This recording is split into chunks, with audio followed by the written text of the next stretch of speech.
దేవుని నామానికి స్తోత్రాలు. మీ అందరికీ నా వందనాలు. దేవుని పరిశుద్ధ గ్రంథంలో నుంచి సమూయేలు మొదటి గ్రంథము 15వ అధ్యాయము 17 నుండి 19 వచనాలు మొదటగా చూసుకుందాము. అందుకు సమూయేలు, నీ దృష్టికి నీవు అల్పుడవుగా ఉన్నప్పుడు ఇశ్రాయేలీల గోత్రములకు శిరస్సు వైతివి. యెహోవా నిన్ను ఇశ్రాయేలు మీద రాజుగా అభిషేకించును. మరియు యెహోవా నిన్ను సాగనంపి, నీవు పోయి పాపాత్ములైన అమాలేకీయులను నిర్మూలము చెయ్యుము, వారు లయమగు వరకు వారితో యుద్ధము చెయ్యమని సెలవీయగా, నువ్వెందుచేత యెహోవా మాట వినక దోపుడు మీద ఎగబడి ఆయన దృష్టికి కీడు చేసితివనెను. దేవుడి వాక్యం ద్వారా మనతో మాట్లాడును గాక. ఆమేన్. ఇక్కడ చూసుకుంటే సమూయేలు సౌలుతో మాట్లాడుతున్నారు. అసలు ఈ సౌలు ఎవరు అంటే, మరి ఒకప్పుడు గాడిదలను వెతుక్కుంటూ వచ్చి దేవుని చిత్తానుసారంగా ఇశ్రాయేలు ప్రజలకు మొదటి రాజుగా దేవుడు ఎన్నుకున్నాడు. అది సౌలు తనకు తానుగా అనుకోలేదు, కానీ దేవుడే తన కృపచేత మరి ఎన్నుకొని ఉంటున్నాడు. అందుకే సమూయేలు అంటున్నాడు, నీ దృష్టికి నీవు అల్పుడుగా ఉన్నప్పుడు, అంటే దేవుని దృష్టిలో లోకం దృష్టిలో కాదు, కానీ నీకు నువ్వే అల్పుడవుగా ఉన్నావు. అంటే నాకంత బలము లేదు, నాకంత ధైర్యం లేదు, నాకంత స్థితి లేదని నీ దృష్టికి నువ్వే అల్పుడుగా ఉన్నప్పుడు దేవుడు ఎన్నుకున్నాడు. అంతే కదండి. దేవుడు ఎన్నుకోవడానికి మన దగ్గర ఏదో ప్లస్ పాయింట్స్, మన దగ్గర ఏదో మేలు మంచి ఉందని కాదు, కానీ మనము ఎన్నిక లేని వారమైనప్పటికీ దేవుడు తన కృపచేత తన చిత్తానుసారంగా మనల్ని ఎన్నుకొని ఒక ఉన్నతమైన స్థితిలో నిలబెడతారు. అయితే ఈ సౌలును కూడా ఇశ్రాయేలు ప్రజలకు మొదటి రాజుగా చేసి, అందుకే అంటున్నాడు, ఇశ్రాయేలుల గోత్రములకు శిరస్సు వైతివి. ఇశ్రాయేలు గోత్రములు 12 గోత్రాల్లో బెన్యామీను మరి చివరి గోత్రం అయినప్పటికీ కూడా మరి ఆ గోత్రమే ఇశ్రాయేలులకు శిరస్సుగా నువ్వు నిలబడి ఉన్నావు. దేవుడు నిన్ను చేసి ఉంటున్నాడు. అయితే యెహోవా నిన్ను ఇశ్రాయేలు మీద రాజుగా అభిషేకించెను. ఎవరు అభిషేకించారు? అదేంటండి, అక్కడ అభిషేకించింది సమూయేలు కదా, మరి యెహోవా అభిషేకించాడు అని అంటున్నారు. మన కళ్ళకు కనపడేది కాదు, కానీ దేవుడు తన చిత్తానుసారంగా సమూయేలు ద్వారా మరి సౌలును ఇశ్రాయేలు ప్రజలకు రాజుగా అభిషేకించి ఉంటున్నాడు. అయితే మూలము చేసి రమ్మని సాగనంపితే ఏం చేశాడు? మరి అలా యుద్ధము చెయ్యమని పంపించినప్పుడు యుద్ధము చేయకుండా, దేవుని మాట వినకుండా సమస్తము నాశనము చెయ్యమంటే ఈ యొక్క సౌలు ఏం చేస్తాడు అంటే, అక్కడికి వెళ్ళి దోపుడు సొమ్ము మీద ఆశపడి, దోపుడు సొమ్ము మీద ఎగబడి, అక్కడ ఉన్నటువంటి శ్రేష్టమైనటువంటి ఎడ్లను అవన్నీ కూడా తీసుకొని వస్తాడు. ఇక్కడ మనం చూసుకుంటే ఒక్కొక్కసారి మనం ఎలా ఆలోచిస్తూ ఉంటామని, దేవుడేమో మనల్ని ఉన్నతంగా దీవించాలని, ఆశీర్వదించాలని, ఒక ఉన్నతమైన శిఖరాల మీద పెట్టాలని, మనం పరిశుద్ధంగా ఉండాలని తన చిత్తానుసారంగా ఆలోచిస్తూ ఉంటే, మనము మన స్వచిత్తాన్ని బట్టి మనకిష్టమైనట్టుగా జీవించటం కోసం లోకాన్ని ప్రేమించి లోకంలో అల్పమైన వాటి కోసము పరిగెడుతూ ఉంటాము. సౌలుకు అవసరమా అండి ఆ ఎడ్లను, ఆ గొర్రెను తెచ్చుకోవటం అవసరమా? ఇక్కడ సౌలుకు కావాల్సింది ఏంటి? దేవుడు ఏమని చెప్పాడు? వెళ్ళి దేవుడే స్వయాన సాగనంపాడంట, శత్రువులను నాశనము చెయ్యి. ఎందుకు అంటే వాళ్ళు పాపాత్ములు. దేవుడు కూడా మనతో అనేక సార్లు వాక్యం ద్వారా మాట్లాడుతున్నాడు. మన శరీరమే అమాలేకుల స్థానంలో ఉంటుందండి.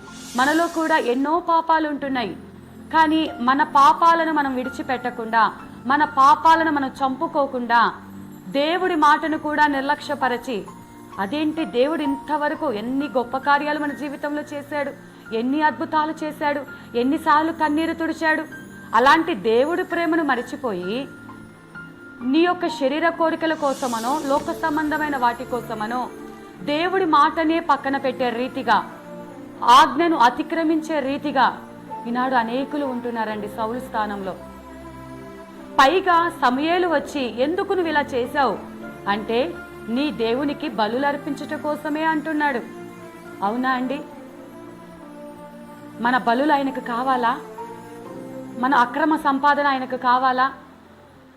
నువ్వు లోకంలో విచ్చలవిడి జీవితం జీవిస్తూ పైకి నువ్వు భక్తిగా జీవిస్తూ ఉంటే ఆ నటన దేవునికి కావాలా? దేవునికి కావాల్సింది నీ అంతరంగం, నీ శుద్ధ హృదయం ఆయనకు కావాలి. నువ్వు దేవునికి నేను ఏదేదో చేసేస్తున్నాను, నేను దశమభాగాలు ఇస్తున్నానండి, నేను మందిరంలో వస్తువులు తీసుకొచ్చానండి, దేవునికి కావాల్సింది బలులు కాదు, ఆయన ఆజ్ఞ వినటము, బలులు అర్పించుట కంటే ఆయన మాటలు వినటము శ్రేష్టము. ఏమంటున్నాడు ఇక్కడ సౌలు? చూసుకున్నట్లయితే 20వ వచనం, అందుకు సౌలు ఆ మాట అనవద్దు, నేను యెహోవా మాట విని యెహోవా నన్ను పంపిన మార్గమున పోయి అమాలేకీయుల రాజైన అగగును తీసుకొని వచ్చి తిని, కానీ అమాలేకీయులను నిర్మూలము చేశాను అంటున్నాడు. అంతేకాకుండా 22వ వచనంలో చూసుకుంటే అప్పుడు సమూయేలు ఏమంటున్నాడు? తాను సెలవిచ్చిన ఆజ్ఞను ఒకడు గైకొనుట వలన యెహోవా సంతోషించినట్లు. దేవుడు మాట వింటే ఆయన సంతోషిస్తాడు. నువ్వు ఒక పూట పస్తువున్నా దేవుని కోసం యథార్థంగా జీవిస్తున్నావు చూసావా, నిన్ను బట్టి దేవుడు సంతోషిస్తాడు. నీకు ఆస్తులు లేకపోయినా, నువ్వు పేదరికంలో ఉంటున్నా, దేవుని మాట కోసము నువ్వు లోబడుతున్నావు చూసావా, దేవుడు సంతోషిస్తాడు. నీకు ఉద్యోగం లేకపోయినా, నిరుద్యోగంలో ఉంటున్నా, నేను అక్రమంగా లంచాలు కట్టి ఉద్యోగాలు వద్దు, నా దేవుడు నాకు ఉద్యోగం ఇస్తాడని ఎదురు చూస్తున్నావు చూసావా, దేవుడు సంతోషిస్తాడు. వివాహం కాని బిడ్డలు అనేకులు ఈనాడు మరి విగ్రహ సంబంధమైన వివాహాలు చేసుకోవటం దేవుని దృష్టిలో అది శాపము, అది కాదు అని ఎన్ని సంవత్సరాలు వివాహం కాకపోయినప్పటికీ దేవుడు ఒక శ్రేష్టమైన వివాహం జరిగిస్తాడని ఎదురు చూస్తున్నాడు చూసారా, దాన్ని బట్టి దేవుడు సంతోషిస్తాడు. ఆయన మాట వినటం బట్టి నిన్ను బట్టి ఆయన సంతోషిస్తాడు తప్ప నువ్విచ్చే బలులు బట్టి కాదండి. ఆయన అంటున్నాడు క్వశ్చన్ మార్క్ అక్కడ, బలులు అర్పించడం వలన ఆయన సంతోషించిన ఆలోచించుము. ప్రియ సహోదర సహోదరుడా, ఆలోచించుము. దేవుడు నీ నుండి ఏమి కోరుకుంటున్నాడు, ఆయన నీ నుండి ఏమి కోరుకుంటున్నాడో ఒక్కసారి ఆలోచించు. నీ బలులు కాదండి, నీ కానుకలు కాదు, నువ్వు పైన వేషధారణ జీవితం జీవించటం కాదు, వాక్యానుసారంగా జీవించటం. ఎందుకు? ఆయన మాట వింటే ఏమవుతుంది? ఆయన మాట వింటే నీకు క్షేమము, సమాధానము, నెమ్మది. చూద్దాం సామెతల గ్రంథము 3వ అధ్యాయంలో చూసుకుంటే 1 నుంచి 3 వచనాలు చూసుకుంటే, నా కుమారుడా నా ఉపదేశమును మరువకము, నా ఆజ్ఞలను హృదయపూర్వకంగా గైకొనుము. ఇక్కడ ఏమని చెప్తున్నాడు? నా మాట వినండి, నా ఉపదేశమును, ఏదో పైన పెదవులతో ప్రార్థన కాదు, హృదయపూర్వకంగా నా ఉపదేశమును నువ్వు గైకొనుము. ఎందుకు అంటే ఉపదేశం వింటే నీకు ఏం పొందుకుంటావో తెలుసా? దీర్ఘాయువును. అర్ధాంతరంగా గుండెపోటులతోనూ, అర్ధాంతరంగా యాక్సిడెంట్లతోనూ, అర్ధాంతరంగా ఆత్మహత్యలు చేసుకుని చనిపోవటానికి కారణం ఏంటి అంటే దేవుని మాటకు లోబడకుండా లోకం మాట వినటం వలన, దేవుని మాటను నిర్లక్ష్యపరచటం వలన, ఆయన ఉపదేశమును అంగీకరించకపోవటం వలన నీ ఆయుష్ కాలాన్ని నువ్వు పోగొట్టుకుంటున్నావు. దీర్ఘాయువును, సుఖజీవముతో గడుచు సంవత్సరములు. నువ్వు బ్రతుకు దినములన్నిటా సుఖజీవనంతో కూడిన సంవత్సరాలు. అంటే ఏదో భూ సంబంధమైన ఆశీర్వాదం వస్తుందని కాదండి. నువ్వు పేద స్థితిలో ఉన్నా సంతోషంగానే ఉంటావు, పూరింట్లో ఉన్నా సంతోషంగానే ఉంటావు, మేడమిద్దలు కలిగి ఉన్నా, ఉద్యోగం ఉన్నా, లేతని ఉన్న స్థితిని బట్టి కాదు, కానీ దేవుడు నువ్వు ఆయన మాట వింటూ ఉంటే నీకు సుఖ జీవనముతో కూడిన సంవత్సరములను నీకు బహుమానంగా ఇస్తాడు. అంత మాత్రమే కాదు, శాంతిని నీకు కలుగ చెయ్యును. హల్లెలూయా. శాంతిని. నాడు ఎంత పెద్ద కోటీశ్వరులైనా ఎక్కడో చోట ఒక వేదన, ఒక దుఃఖము. మరి అంబానీ గారి మన కుమారుడు వివాహం జరిగినప్పుడు ఆ కుమారుడు సాక్ష్యం చెప్తుంటే తండ్రి కన్నీరు పెట్టుకుంటున్నాడు ఆ బలహీనతను బట్టి. అంటే ఎంత పెద్ద కుబేరునికైనా వాళ్ళకున్న ధనమును బట్టో, బంగారమును బట్టో, స్టేటస్ను బట్టో శాంతి కాదండి. దేవుడిచ్చే శాంతి అది దేవుని దగ్గర మాత్రమే దొరుకుతుంది. అది ఆయన ఉపదేశము వింటే దొరుకుతుంది, అది ఆయన సన్నిధికి వస్తే దొరుకుతుంది. దయను సత్యమును ఎన్నడూ నిన్ను విడిచి పోనీయకుము. దయ కలిగిన మనస్సు ఎప్పుడు సత్యముగానే. ఆయన సత్యవంతుడు. మనలో అక్రమము లేకుండా దేవునికి ఇష్టమైనట్టుగా మనం జీవించాలి.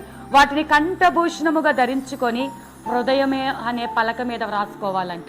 హృదయం అనే పలక మీద. హృదయంలో ఇంకా అవి తెచ్చిపోవటానికి వీలు లేదు.